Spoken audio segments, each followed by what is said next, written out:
There's only a selected few people that get through this course, but the fact of life is not everybody will because they don't have what it takes. If we don't think they're going to cut it, then it's basically a hard fail at that point. Abort, abort.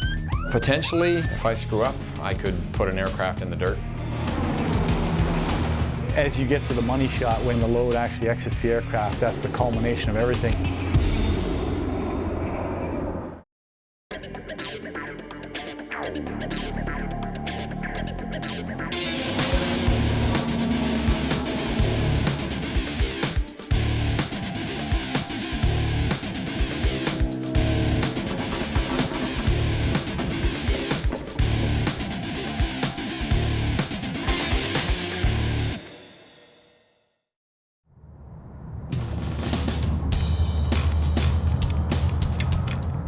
This military aircraft is obviously not a fighter jet.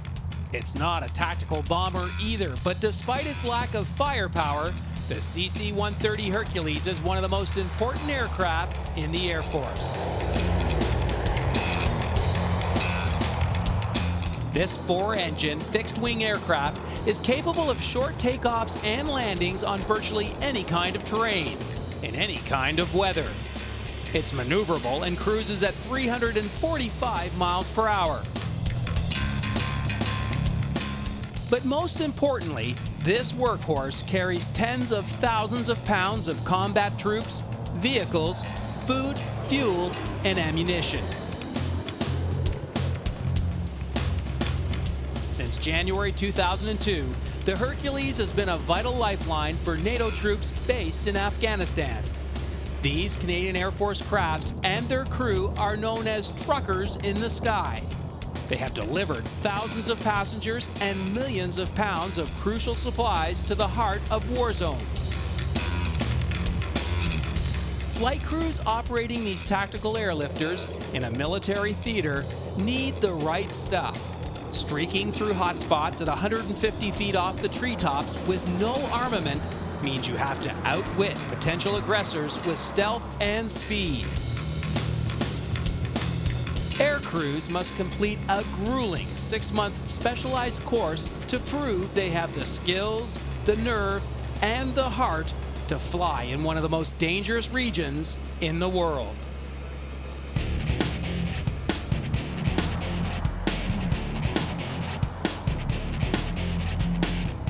.426 Squadron has a rich history dating back to World War II. Here, all aircrew and maintenance technician candidates train in 30 different aviation courses that support both Hercules and Polaris aircrafts. Each year, over 1,000 personnel graduate from .426 Squadron, fully prepared for military support operations anywhere in the world. The majority are deployed to war-torn Afghanistan. Right now, we are the lifeline for the Army, for the troops to get out of the area of operation in Afghanistan. So really, we are the ones taking them back and forth out of theater.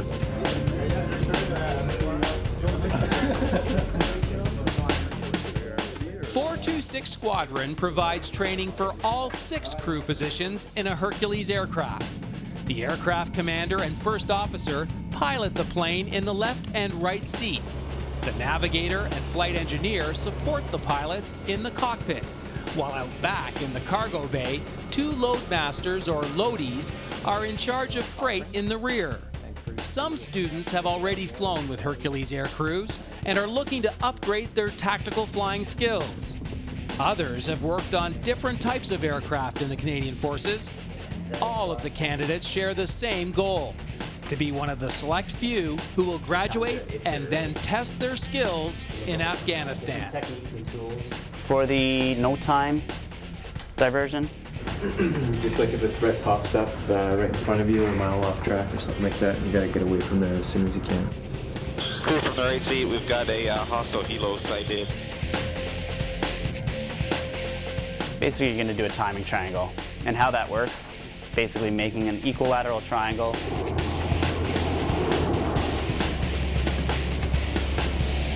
This course isn't just about learning to fly an aircraft from A to B.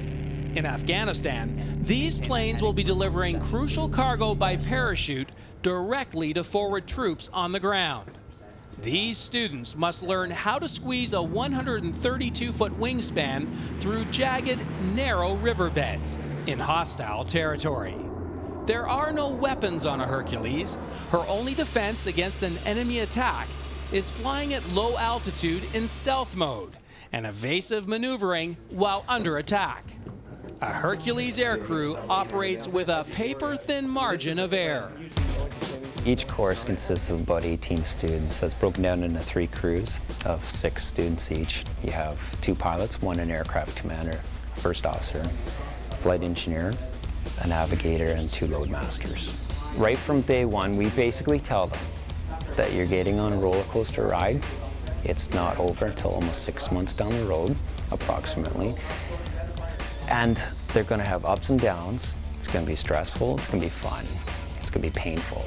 Going to be a pleasure at times. On occasion, we have people that don't make it through the course. That could be for a various amount of reasons. It could be for family issues, it could be academics, it could be because they just don't have the skills that we're looking for to fly the Hercules in the manner that we do. That's the question we asked at the end of the course. Is this person capable of doing this successfully? Okay, that's it for me. You'll find with aircrew, they're primarily type A personality, very focused, showing incredible initiative, and they want a challenge. And that's what I find is all the students want a challenge and they want to prove their capabilities. So we do have some characters at times, and it is good because it really provides some strong crew cohesion with the aircrew. You have people coming from different facets of life, and they all come together as a cohesive team with very dynamic discussions at times, but people are very focused on the mission, and they're very results oriented.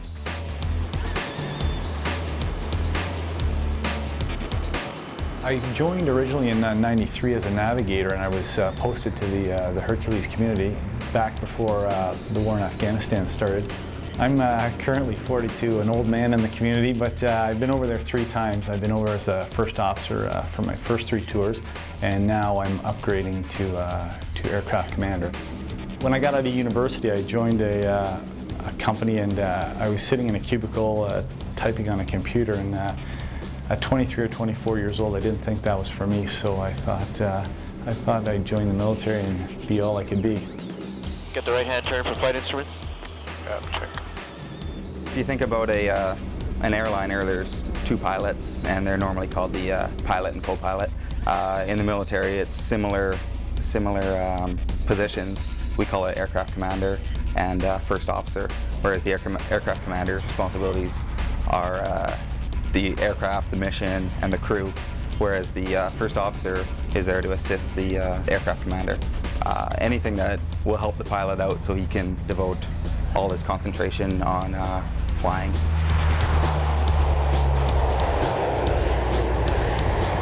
I became interested in aviation when I was about 15 or 16.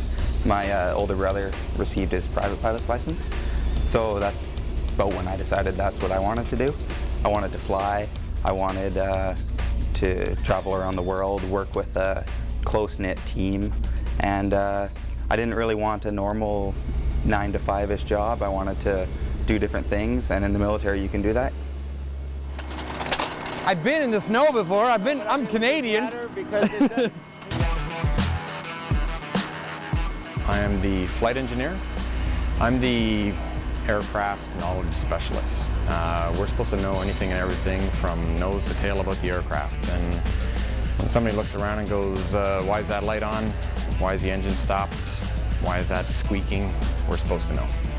I'm very new to the Herc world. I came from search and rescue from the new search and rescue platform, the Cormorant helicopter. So I spent 5 years there.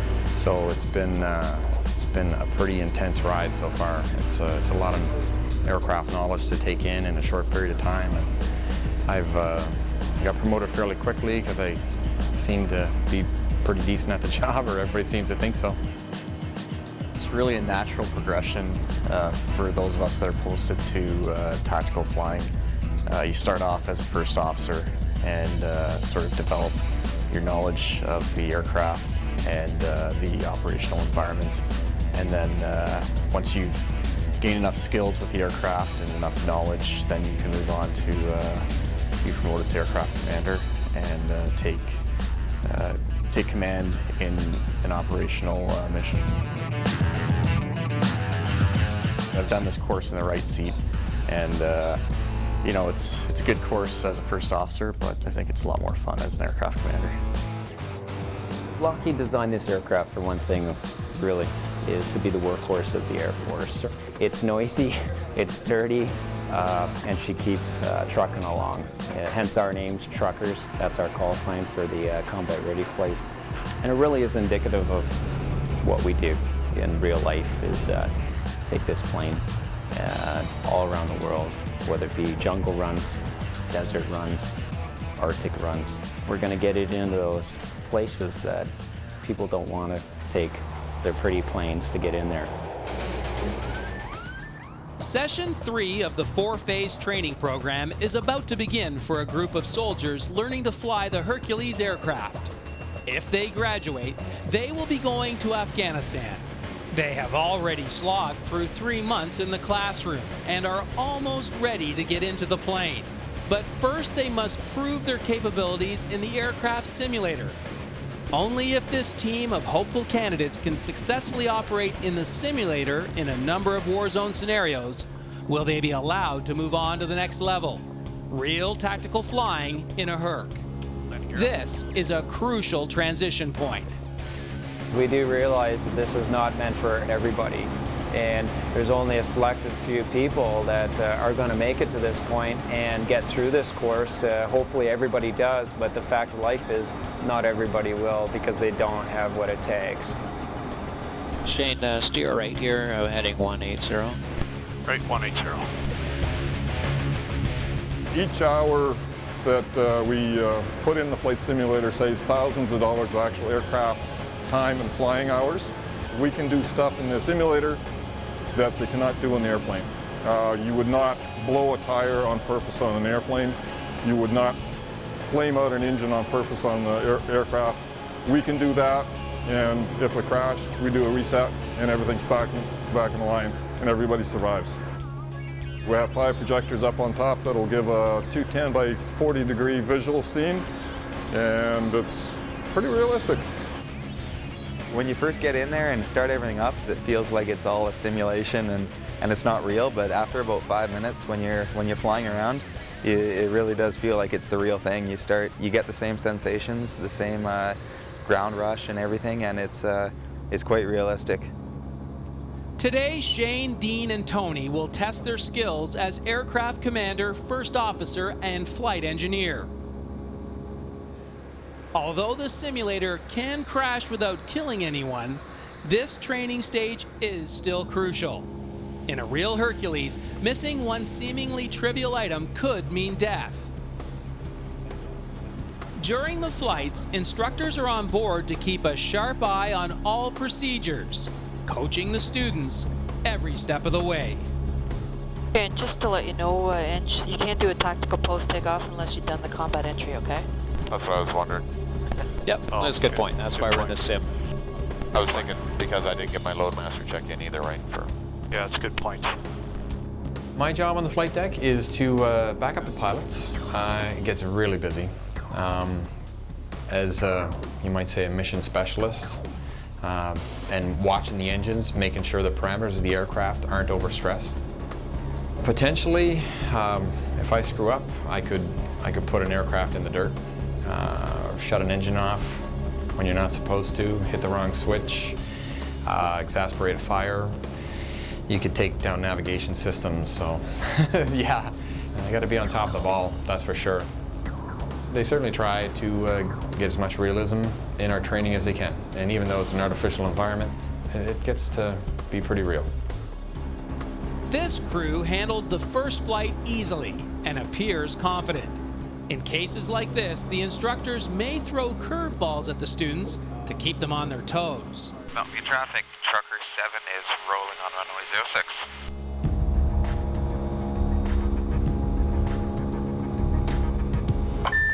Abort! Abort.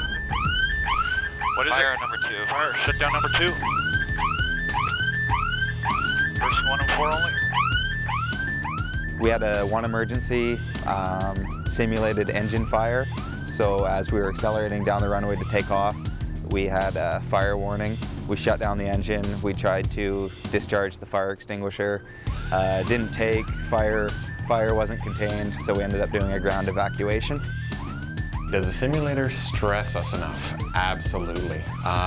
Certainly when you get the loud noises from the warning horn, there's certain lulls that are very normal in the day-to-day flying, and that's where they want to actually catch you and say, hey, wake up. Kind of sucks because everybody gets caught. I'm sure you've probably seen the guy sitting at his desk at work and he's having a long day and is doing the head bob. We get the same thing too. Okay, let's ground evac. Crew, ground evac. The procedures are all real. It's a lot of stuff to know, a lot of stuff to study and remember.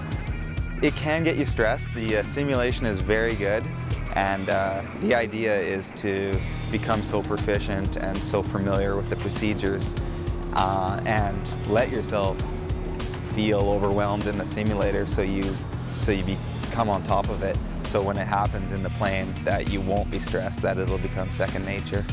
They reacted very good, but you know, it's something that I added on to the syllabus today because of how well they were doing. Someone might say, is that fair? Absolutely, because in real life, I don't know when that engine fire is going to happen. We hope it doesn't happen, but if it does, they just prove to me that they can deal with it in a timely manner, and that's what we're looking for. Crisp sound, immediate actions, being safe and effective, and if they're not perfect, that's fine as long as they've chosen that route that it's still considered ideal and in the interest of everybody to protect the safety of everybody. Tactical departure of your choice there. Sure. My choice? Okay, let's do a zoom. Okay, this will be a zoom departure.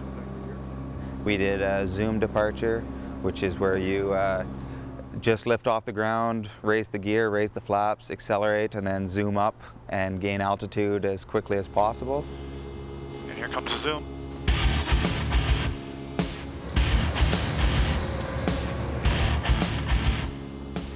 Nice job, right up to the see the chevrons, good stuff.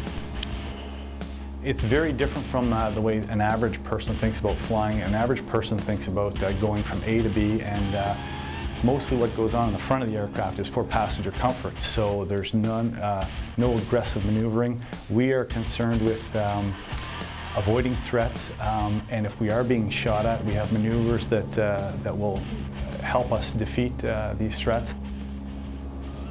We called the landing check.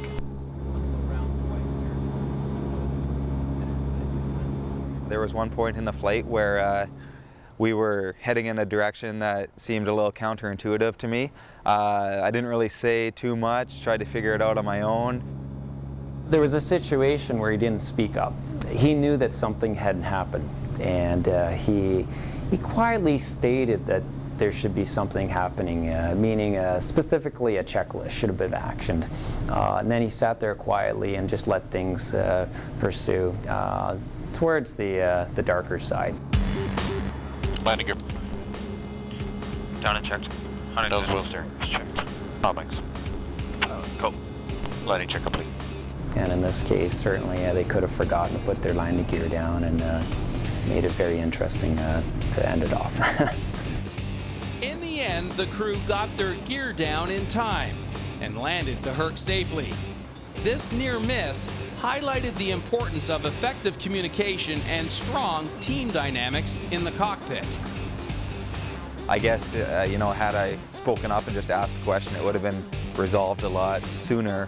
And once you get those things resolved, then you can be more effective to the crew. Because when you're off in your own world, sort of wondering what's happening, you're essentially baggage in the aircraft. You're not contributing anything to the crew. How'd the landing check go? And that was actually my question was when was it? I said landing check when we were crossing overhead. Yeah. No, you did, but it was really never loud enough. You should have been more firm saying, hey, landing check, you got to do something. No. You're part of the team there, right, Seat, okay? So you need to back him up. Certainly in the debrief, he is aware of his mistake, which is the best thing that can happen in that situation. Basically, if you don't feel something is right, you have to raise it to the aircraft commander's attention, because there's been many people that haven't done it, stayed quiet, and as a result, an incident or an accident can occur. Dean's mistake could have forced him out of the program. Luckily for him, he recovered in time to save the aircraft. The only damage was to his ego. Dean will have a chance to redeem himself in the next phase of the course, a real flight.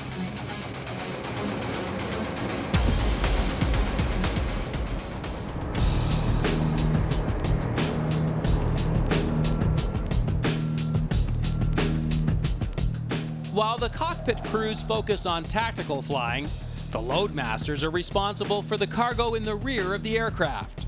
Ground troops in Afghanistan rely on the Hercules crews to deliver things like food, water, and ammunition to places traditional supply lines can't reach.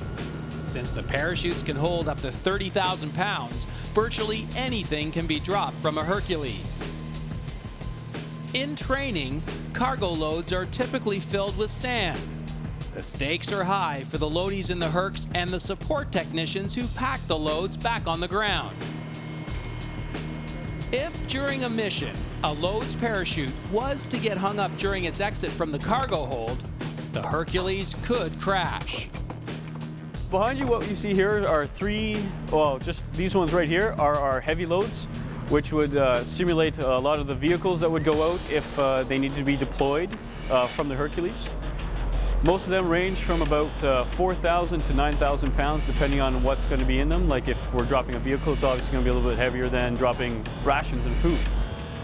From the bottom up is energy dispersing pads at the bottom, which is, we call it just honeycomb, which all it does is when the load actually impacts the ground, we'll take as much of the force as possible and compress so that the load doesn't get damaged.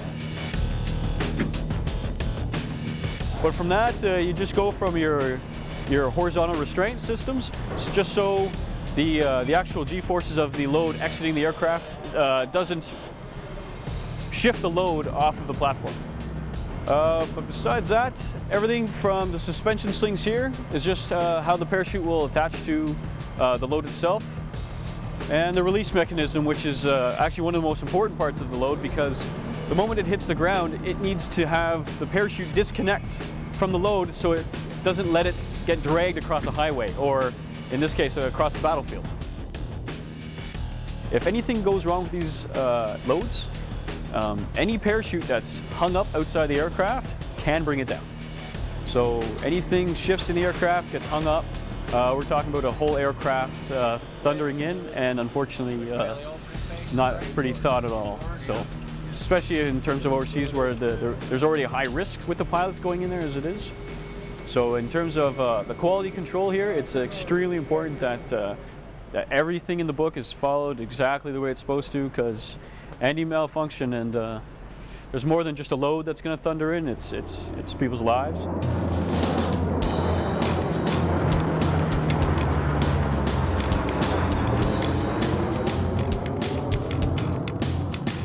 Good morning. The following briefing is unclassified. Political talks between the UN, Sparta, and the Vandal governments have heated up over the current location of 2 tank battalions. A total of 6 SLM. In Phase 4 of the training program, Hercules air crews are tested without the safety net of the simulator. After several weeks of some basic cargo drop exercises at the airfield, flight teams are now given their orders and objectives just as they would in a real war zone. Within a simulated combat environment, they are told when the cargo is scheduled for delivery and what to expect from enemy resistance. The team has just a couple of hours to map out the most strategic route to fly to the drop zone, deliver the load on time, and then fly safely back to base with enough fuel in reserve. The front end crew is here. We've got the two pilots and the navigator, and we're coming up with the route and the flight plan.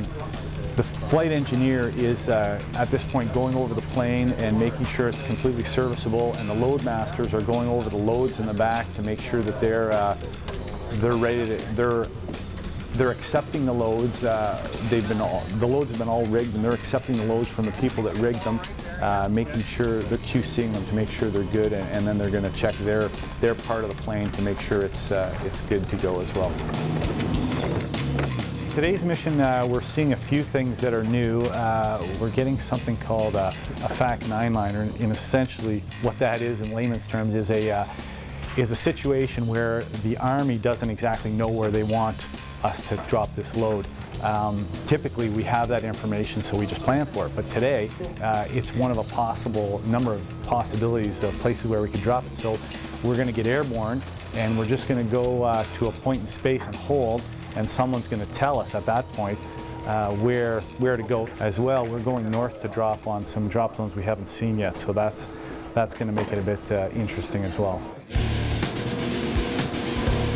We're all under some certain amount of pressure because it's a course to perform, and now they've added on another little bit of pressure. They call this week War Week, where every time you go up and fly, you have to meet certain levels of competency, and they've ratcheted up the levels to the point where we're supposed to do it without errors. So to continue to advance, we need to get it right. Since operations are happening for real in Afghanistan, we have pretty much made the drawing line that either these crews are ready to go out and deal with something for real, or if we don't think they're going to cut it, then it's basically a hard fail at that point.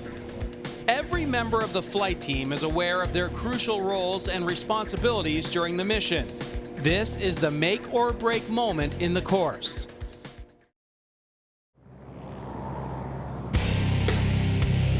Instructors on board will be monitoring the entire flight. If something goes wrong, it's the instructor's job to single out the weak link within the crew and its chain of command. 3, 2, 1, take off. Speeding through the war-torn mountains of Afghanistan, just several hundred feet off the ground, in a 155,000-pound aircraft, leaves no margin for error. If this team can't carry out today's training mission successfully, someone will fail the course. Essentially, in my seat, in the left seat, when you're flying the aircraft, you really need to pay most of your attention on exactly, say, not hitting the ground and watching where you're going. That's where I have my navigator, who is keeping a good eye on the timing control so we don't get ahead or late. Just be careful then. Use a couple features. Check. See this river at your 12 o'clock here? Yep. That's pretty much on track. The navigator is all important in the run-in phase to the drop. He's got to situate the plane right in space, right where we need it to be, and on time to get the load out. And so, very challenging for him. They have GPS and radar at their fingertips.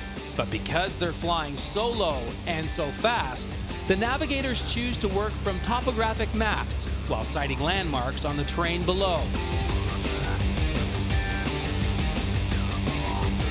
They receive last-minute coordinates from the Command Control Center. Now they can make their approach to the drop zone. The entire crew is aware that staying on time is crucial to the success of this mission.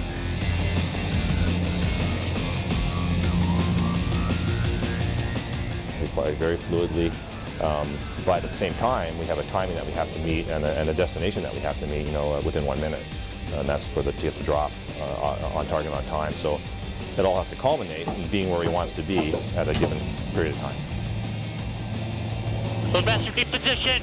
Loadmaster acknowledges. Here's our river. Roger that. Slow down, now. Rapid door. 3011, go. Cleared open. The whole mission was pretty mundane right up until, we got into the hold, and then that was That was when the money shot was happening. We knew what drop zone we were going to, so then it was game on. Stand by for the pop. Pop now.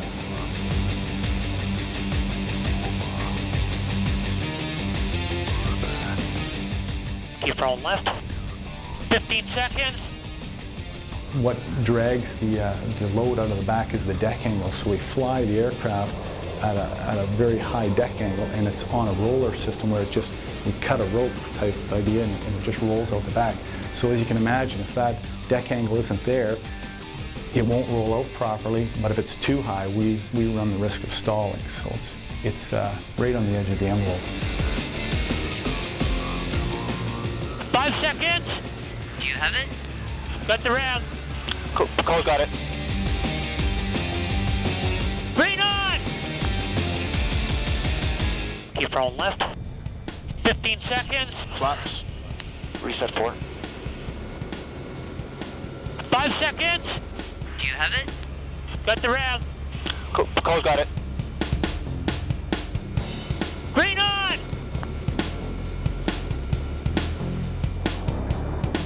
Low clear. Flaps. As you get to the money shot, when the load actually exits the aircraft, that's the culmination of everything, and that's, for me, the most challenging, the most exciting, and everything is and the most saturating.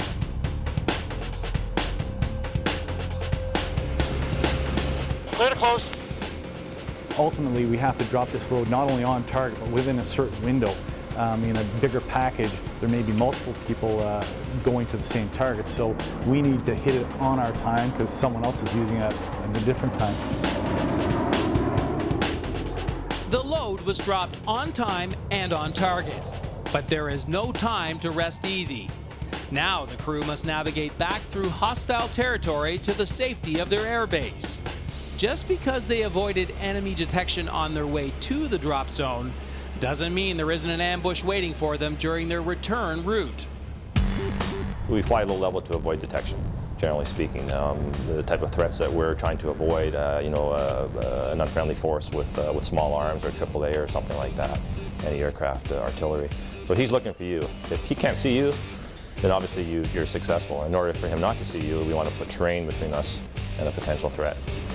200 minimum safe distance is our contract, and what that means is essentially it's 200 above ground, but bearing in mind if you have 50-foot trees, if you're 200 above ground, you're only 150 above the trees. If you do the math, it's approximately 250 feet. A lot of it really is focused on the front end. That's what you've seen with the pilots and the navigators. You got the engineers there, but you can't forget that the loadmasters are part of that equation. They are an integral part of the crew, very important. They do a lot of work that goes hidden. Top edge, Trucker 5, go ahead, please. Roger, Trucker 5, top hat words, initial picture, 2 bogeys, suspected helos, hostile. They will be spotting out their windows, covering the rear aspect of the aircraft, looking for threats, any kind of unusual activity on the ground, reporting to us, because for pilots and the navigator, we can only see forward of the aircraft, and when everything's past the wings, that's their responsibility. Could be a missile, could be AAA fire, something like that. They're the guys that are going to save our bacon from the rear aspect. Okay, 090. Okay, guys, we got a threat pretty much on our 3 o'clock position right now for 15 miles. Cool, snap 270, engage, hostile helo. Jig, helo bandit right, 4 o'clock, 3 miles, hot. Still firing, Sam, right, 5 o'clock, 1 mile. The drop to the ground troops was perfect, but the flight crew is now under enemy fire. After a slight hesitation, the aircraft commander executes several evasive maneuvers. It works. He saves the aircraft and his crew from being hit by enemy anti-aircraft artillery. The first officer relays the enemy locations to Allied forces on the ground, who will then move in to eliminate the threat. After changing course, it's the navigator's job to quickly generate a new route back to base. I'm thinking he's helo, I can outrun him. Roger that. Even though the approach, the drop, and the aircraft commander's evasive maneuvers were near perfect, there was a slight hang-up in adjusting the follow-up navigation plan, which briefly delayed the aircrew. Landing gear.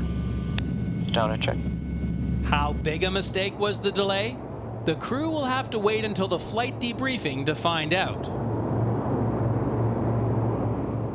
It went pretty well. There was some errors through the flight, but overall they did pretty well.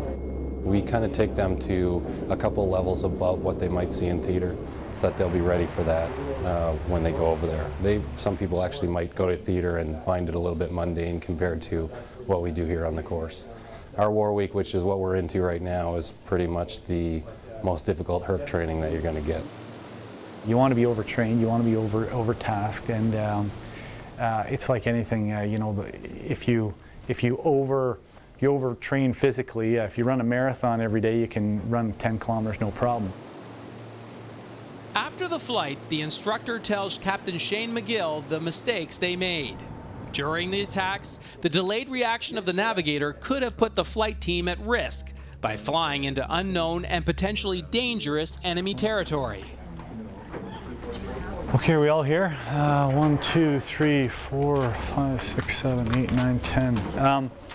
Debrief Trucker 5.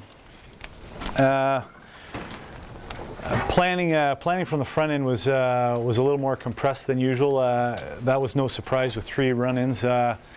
This environment, especially the training environment, is one that obviously you have to do the job right, but you have to do it as fast as you can. You can't take a lackadaisical approach to it. So I don't know how to debrief it any more than that, but just be as snappy as you can. Be fast and perfect. How's that? Okay, 7 tomorrow morning for you guys. Thanks. Despite the navigation errors, the overall execution of the mission was considered a pass. Every member of this flight crew will get to fly again.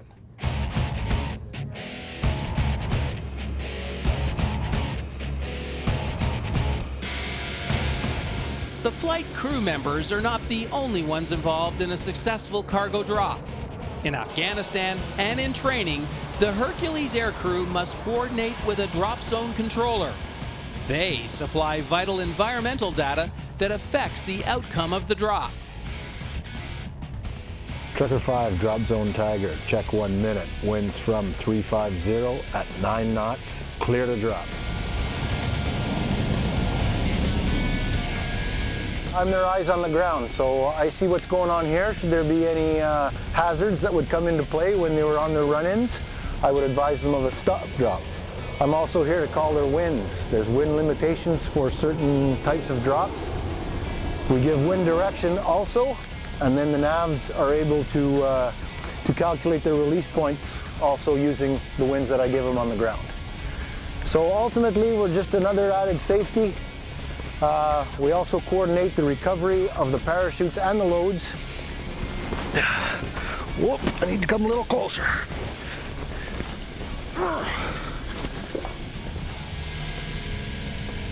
So this meter here is called an anemometer, and it gives us the wind speed in knots. So currently it's giving us a reading 9.4 knots. And this is what we use to advise the air crews of the wind limits on the ground.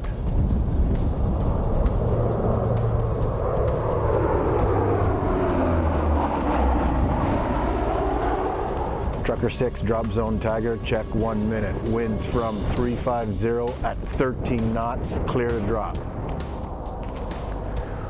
Part of the communications that we do, we communicate twice with the aircrafts.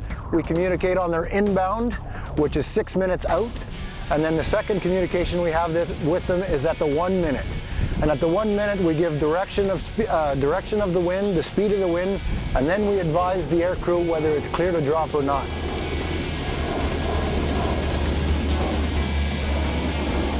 At any time between the 1 minute and the actual drop time, we can advise them of a stop drop. Should there be a little aircraft come into the area or a civilian come onto the drop zone, we would advise them of a stop drop.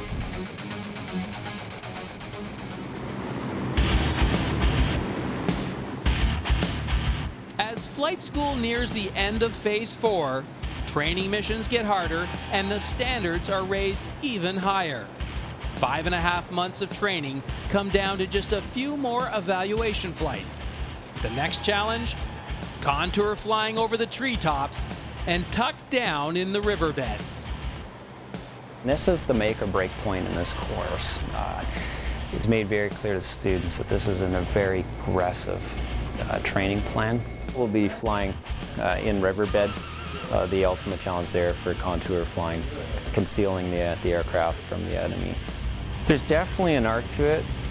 Not only an art, but a huge requirement for a huge skill set, because the fact of life is you are going to war. In Afghanistan, Hercules crews fly through jagged mountains every day. To avoid detection, they will have to tuck a 155,000-pound aircraft into a winding riverbed going at over 200 miles per hour. It sounds like suicide. In a war zone, it's quite the opposite. Effective contour flying conceals an aircraft. That means facing a lot less enemy fire from the ground. The pressure to perform is enormous. There's always pressure to perform. Every single day things get a little bit more complex, so there's an added element of a little bit of stress both in the pre-flight planning process as well as during the flight. There's more going on, and your expected level of performance goes up all the time, so it can get stressful, absolutely. And we are 17 minutes and 30 seconds from our original timings. Check.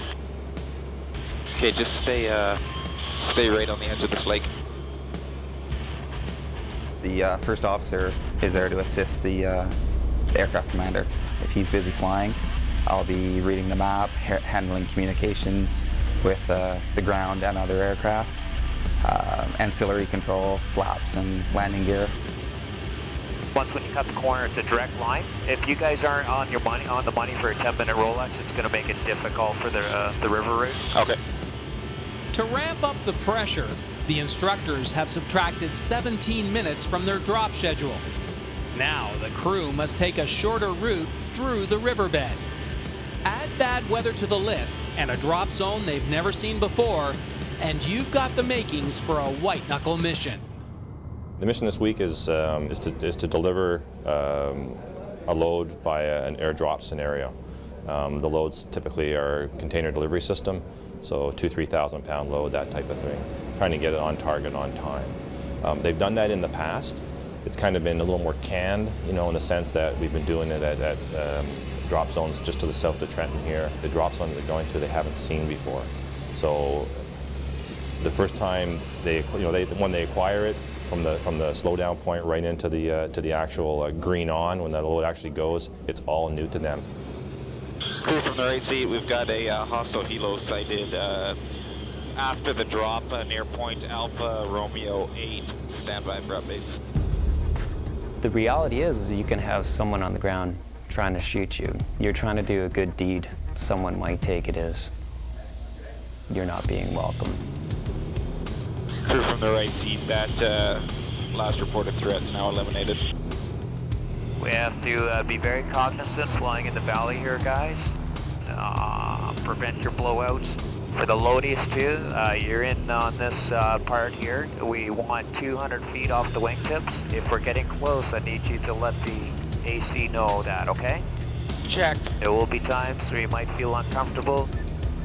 Expect to be close to the edges. Check. Okay, this track is right on, right when you come over this ridge, you should see the entrance to the river. Check. When we're down at 200 feet, there's a lot more to play with. So you've got the terrain that you've got to worry about. Things are a lot faster coming up on the pilot. So when we're flying along on a regular air and cannon mission, as I call them, you can couple up the autopilot, sit back, have your coffee, and relax. But when you're down at 200 feet, you don't have that luxury. So left turn just after this. Right, T, just follow through with your thumb on the map, okay? If anything, you're gonna fall behind because now we're going 5 times faster on the map. Okay.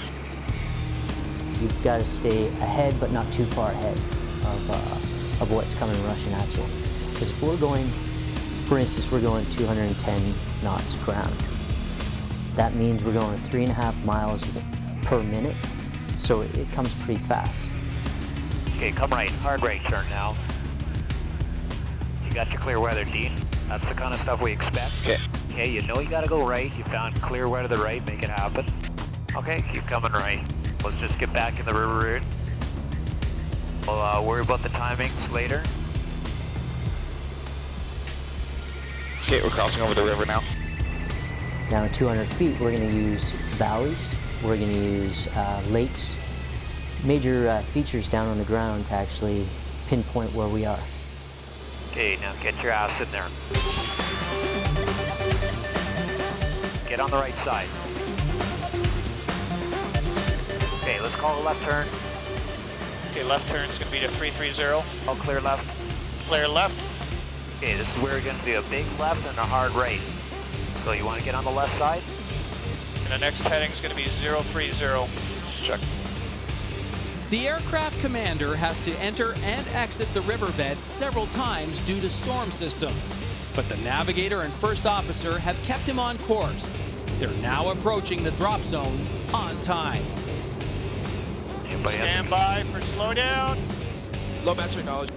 Slow down now. Right seat, look for your drop zone. Okay, got it. The pressure to hit the drop zone on time and on target is greater than ever. All the successful contour flying will be for naught if they miss the unfamiliar drop zone. It could mean failure for the aircrew. For the loadmasters, it's even worse. If their cargo malfunctions at the drop zone, failing the course will be the least of their worries.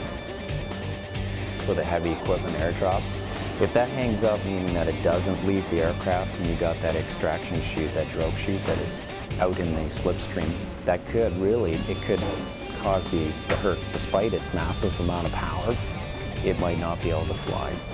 Because if you slip one step, it could mean between survivability or become a statistic. Slow down, check complete. Pilot acknowledges. Free none! Load clear. Flaps. Green off. The load is dropped without a hitch, on time and on target. In this combat scenario, all enemy forces have been eliminated, so the crew heads for the airbase. For this aircrew, this is the culmination of nearly 6 months of training. I think it went great. I think we worked better in front of the camera. Yeah, the camera adds a little bit of pressure. A couple of weeks ago, I wouldn't have imagined being able to fly 200 feet off the ground at over 200 knots all the time, navigating, avoiding threats, and then coordinating the extraction of a load to land on the target at the exact time, exact location. Yeah, I agree with the nav. The river route was a bit, quite a bit challenging, a bit overwhelming, but good exposure. As a whole, everybody's been doing quite well. Considering it's a very challenging course, it's not for everybody and they're not going to just slide through easily, but they are putting in their full effort, which has really been appreciated, and we foresee everybody graduating off of this course. Loadmasters, do you have anything to add? No, number one loadmaster's good. From here, they'll move on to the mountain flying phase. That's an add-on part to the course, so they get that requirement as well. And then there'll be a 4-day check ride, which flies throughout North America. This is really becoming a reality for me now. It's been a challenging course, and the end is within weeks away. I've already got my date for Afghanistan, and yeah, it's going to come quick. I'm scheduled to deploy with Spencer, so that's my focus right now. This course has been very challenging and demanding, and ultimately to fly in Afghanistan as an aircraft commander and get a load to some of our guys on the ground that really needed to would be the ultimate thing. overall, I was very happy with you guys. Very challenging day. You gave me the confidence so that you guys can complete this course with great success. So well done, guys. Very well done today.